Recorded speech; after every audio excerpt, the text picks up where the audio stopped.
Mabilis na nag-viral ang makahulugang pahayag ni Vice Ganda nang sabihin niya on air ang "Thank you very much ABS-CBN and thank you so much GMA" para sa maraming netizen. Hindi raw basta biro ang paraan ng pagkakabitaw niya ng mga salitang yon. Tila may laman, may diin at may ibig ipahiwatig sa gitna ng patuloy na usap-usapan tungkol sa future ng kapamilya matapos ang termination mula sa TV5.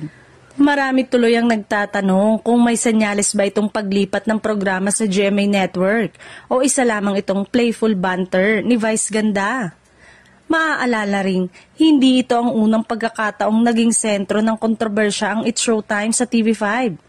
Noong nakaraan, tinanggal din ng kapatid network ang programa upang palitan ng bagong lipat na Itbulaga matapos umalis ng grupo ng TVJ sa tape at TV5 ang napiling bagong tahanan nila.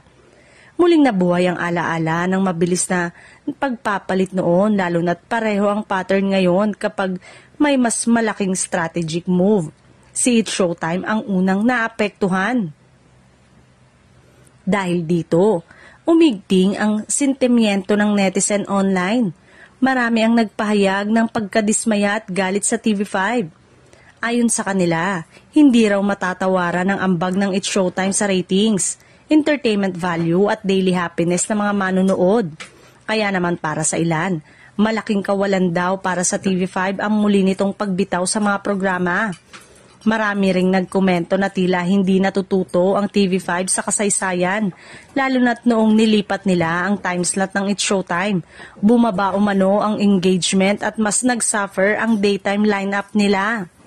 Ngayon, sa muling pag-alis ng programa, may mga nagsasabi na posibleng mas lalo pang bumagsak ang viewership ng kanilang noontime block. Sa gitna ng lahat, nananatiling tikom ang bibig ng ABS-CBN at maging ng GMA kung meron mang nagaganap na pag-uusap. Pero ang isang bagay ay malinaw.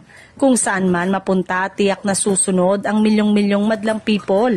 At kung totoo mang may laman ang sinabi ni Vice Ganda, mukhang may malaki talagang pagbabago na paparating.